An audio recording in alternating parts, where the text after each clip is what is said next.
Good morning. Welcome back to the Red Mic. Happy Friday. Glad you're here. Today's Red Mic message, and then the credits rolled. Usually we talk about leadership and life lessons that I've picked up from my 25 years as a public servant, 16 years as a youth football coach and scouting volunteer, and 10 years as a mediocre athlete with far more heart than actual physical ability. But it's Friday. So we're going to talk today, hashtag Fun Friday, about something Hollywood has perfected, ending the story at exactly the right moment. The couple kisses, the music swells, the camera pulls back, the credits roll, and everybody leaves the theater believing these two people lived happily ever after. But did they? Because Hollywood always stops before the couple has to discuss money, laundry, in-laws, dirty dishes, whose turn it is to take the trash out, or all of the stuff that's been happening in the 90 minutes before in the movie that they all lived through and somehow thought that they were perfect for each other at the end of it. So today we're going to look at 4 different examples of couples that probably had a different ending after the credits rolled. First, we're going to go back to Rupert Holmes' classic song, Escape, better known as the Pina Colada song. You know it, if you like pina coladas, getting caught in the rain, right? Supposedly, it's a romantic story. A guy is bored with his relationships, so he answers a personal ad placed by a woman looking for a little adventure. He agrees to meet this mystery woman at a bar called O'Malley's where they can plan their escape. He walks in and he discovers that the woman is his own lovely lady. And they laugh for a moment, and she said, I never knew that you like pina coladas. And that's the happy ending. But let's review what really happened. He was planning on cheating on her. She was planning on cheating on him. They independently placed and answered a personal ad, arranged a rendezvous, and only abandoned the plan to cheat because they accidentally picked each other, because they didn't even know enough about each other to know that they both liked all of these wonderful things. Pina coladas, getting caught in the rain, making questionable relationship decisions. Hollywood and, I don't know, pop music calls that romance. A marriage counselor calls it job security.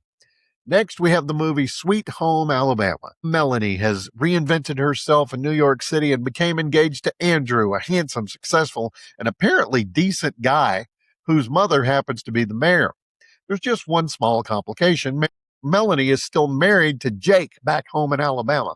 Seems like that is the kind of detail you might mention before you accept the engagement ring.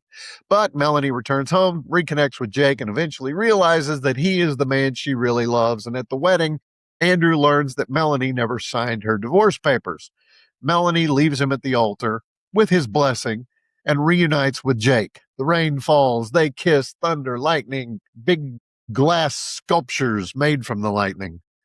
What are they called? I can't remember what they're called. Somebody tell me in the comments. Everybody cheers. Except poor Andrew, but he's a millionaire. He's going to be fine. Every guest who bought a plane ticket, rented a tuxedo, and selected something from the registry kind of got it the shorts, right? Romantic comedies teach us that public humiliation is acceptable as long as the person causing it finds true love before the closing credit. Then there's Knocked Up. Ben and Allison meet at a nightclub. They have a one-night stand. 8 weeks later, Allison discovers she's pregnant. This is where they begin the traditional romantic journey of two people slowly learning that they have absolutely nothing in common, but somehow they think they belong together. Allison is ambitious, organized, and building a career in television. Ben spends most of his time with his friends, working on a website that's already been invented, smoking a lot of dope, and treating adulthood as an unreasonable burden imposed by society. These are two people who probably should not share a Netflix password, much less a child, but they're gonna. And then, now, to Ben's credit, he does start growing up. He gets a job, he finds an apartment, he reads the baby book, and the movie ends with the suggestion that love, parenthood, and accelerated maturity will carry them forward. Call me crazy. I'm skeptical. I figure that maybe 3 months later, Allison discovered that Ben used the diaper changing table to store video games. I don't know. Then last but not least, Top Gun Maverick. Maverick reunites with Penny, the woman he's been talking about since the first movie, right? And he's been disappointing her for years.